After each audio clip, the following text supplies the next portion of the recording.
জামাত ইসলাম একটি ধর্মান্ধ, একটি উগ্রপন্থী দল। আসসালামু আলাইকুম রহমতুল্লাহ। প্রিয় দর্শক, বিএনপির হারুন আর রশিদ সাবেক একজন এমপি, পার্লামেন্টধারী, সে রিসেন্টলি জামাত ইসলাম নিয়ে বিভ্রান্তিমূলক বক্তব্য দিয়েছে, মিথ্যাচার করেছে এবং জামাত ইসলামকে অনেক ব্লেম দিয়েছে।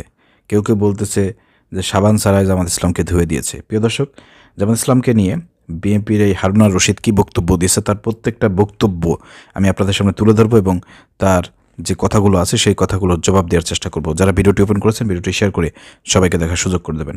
প্রিয় দর্শক, চলেন আমরা স্টার্ট করি। আমার দুঃখ লাগে এদের সম্পর্কে আলোচনা করতে। এরা কথায় যা বলে কাজের সাথে কোনো মিল নাই।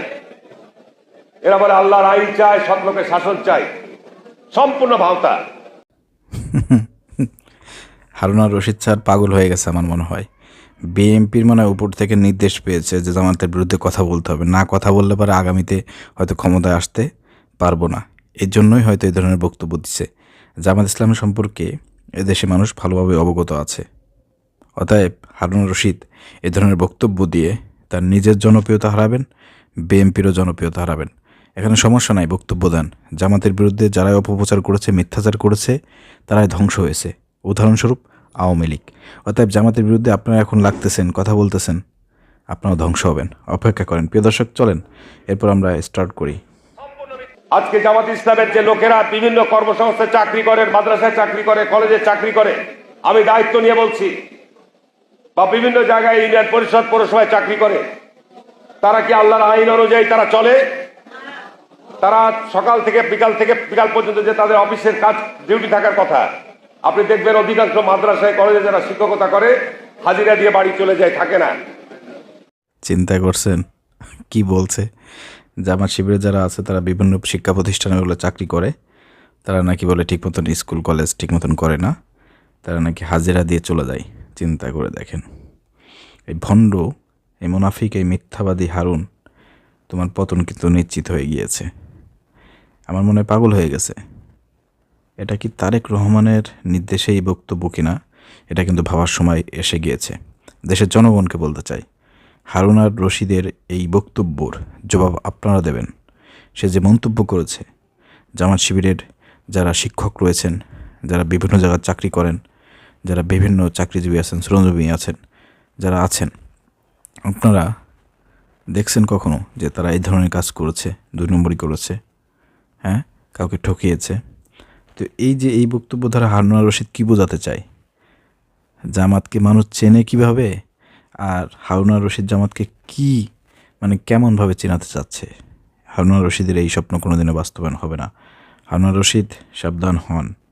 আজকে বাংলাদেশে তারা বলে যে আল কোরআনের আলো ঘরে ঘরে জ্বালো। এটা একটা কমন স্লোগান। তারা ধর্মীয় এই মূল্যবোধকে, ধর্মীয় যে অনুভূতিকে তারা কাজে লাগিয়ে, মানুষের যে ধর্মীয় অনুভূতিকে কাজে লাগিয়ে তারা ব্যক্তির স্বার্থে ব্যবহার করতে চায়।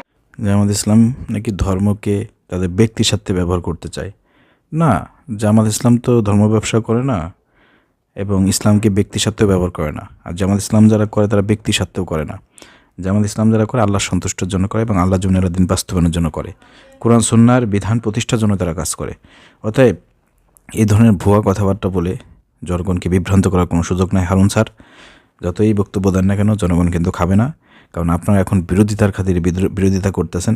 আগামীতে ক্ষমতায় যাওয়ার জন্য জামাতকে যেহেতু প্রতিদ্বন্দ্বী হিসেবে আপনারা ধরে নিয়েছেন এবং আপনারা দেখতে পাচ্ছেন যে জামাত আগামীতে ক্ষমতায় আসতেছে, আমাদের কোনো ফেল নাই, দেশের বেশিরভাগ জনগণ এখন জামাতের পক্ষে ভোট দেবে, এরকমটাই বলতেছে।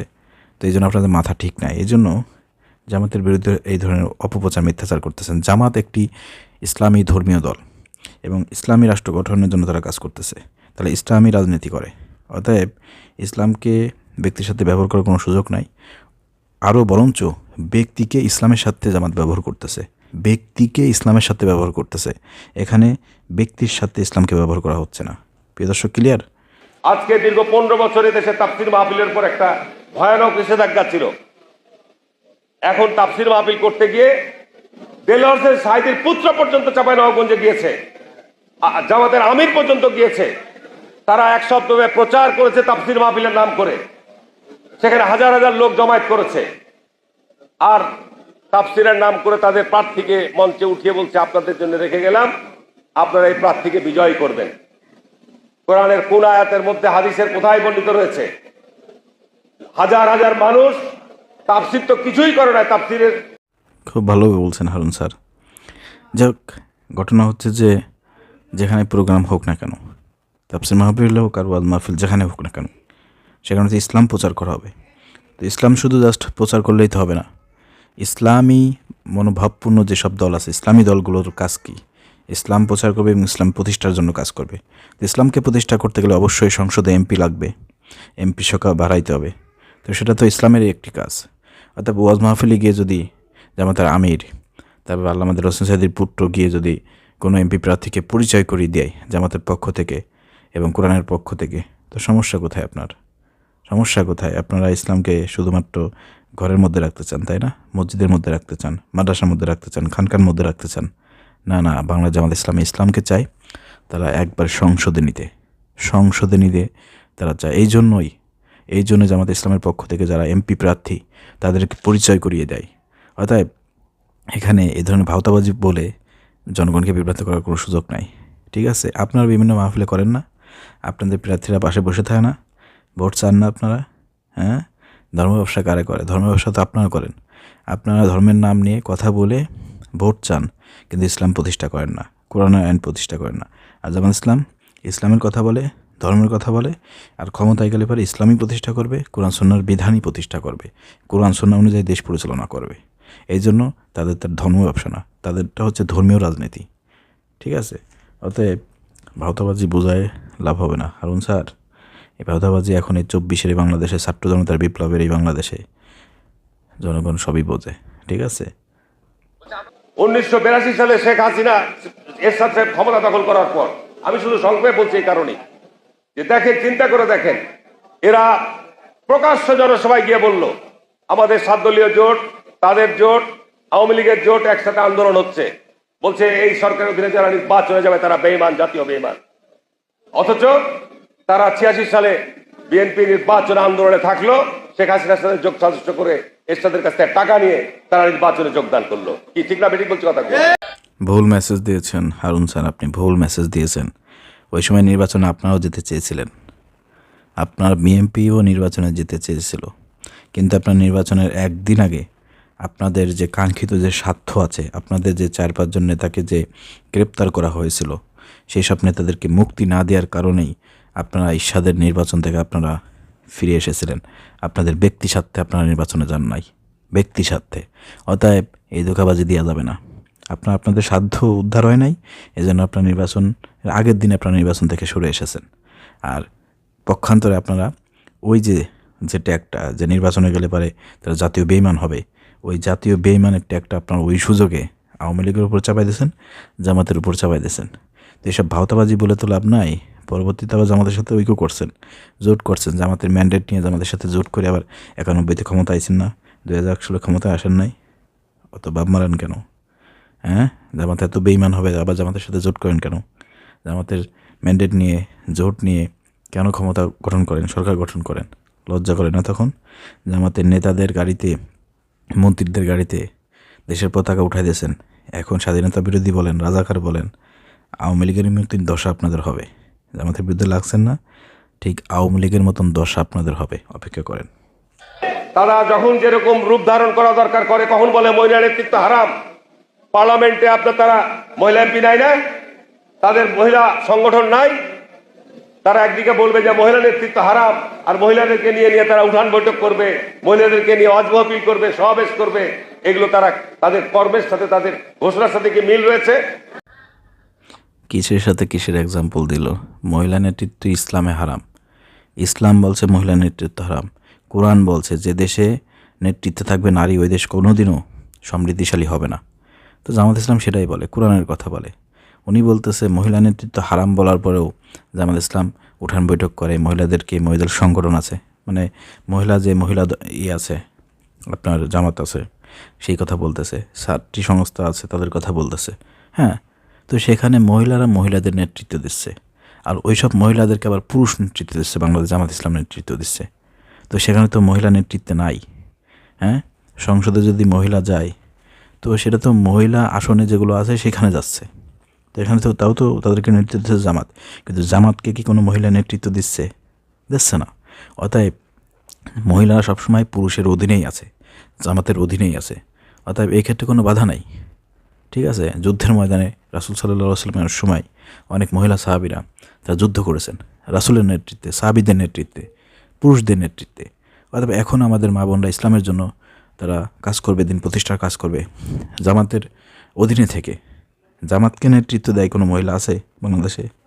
উঠান বৈঠক যেখানেই হোক মহিলাদেরকে নিয়ে, সেখানে কি মহিলারা নেতৃত্ব দেয় না পুরুষের নেতৃত্ব দেয়?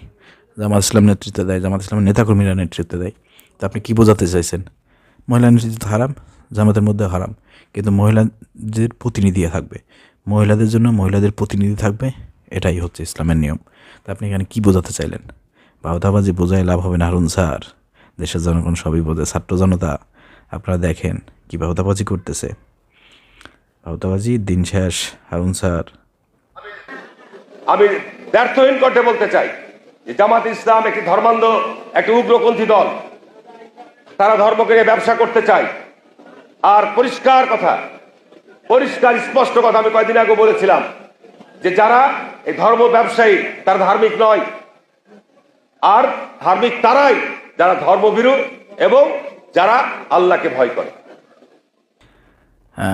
এটাই তো লাস্ট বিএনপি নেতা হারুনের ভাওতাবাজির লাস্ট পয়েন্ট। সে যেটা বলতে চেয়েছে প্রিয় দর্শক, যে যারা ধর্ম ব্যবসা করে তারা ধর্মভীরু নয়, যারা ধার্মিক তারা ধর্মভীরু। তো ধর্ম ব্যবসা যারা করতেছে তারা যে ধার্মিক নয়, ধর্মভীরু নয়, এটা বাস্তব কথা, এটার সাথে আমি একমত। কিন্তু জামাত ইসলাম ধর্মান্ধও না, তারা জঙ্গিও না, সন্ত্রাসীও না, তারা মধ্যম পন্থা অবলম্বন করে। বাংলার জামাত ইসলামী ইসলাম প্রতিষ্ঠার জন্য কাজ করতেছে, তারা ধর্মীয় রাজনীতি করে, ইসলামী রাজনীতি করে, তারা ধর্ম নিয়ে ব্যবসা করে না। অতএব ইসলামকে প্রতিষ্ঠার জন্য তাদের এই কাজ, ঠিক আছে? তারা একমাত্র আল্লাহ সন্তুষ্টের জন্য কাজ করে, আল্লাহ জমিনে আল দিন প্রতিষ্ঠার জন্য কাজ করে যাচ্ছে।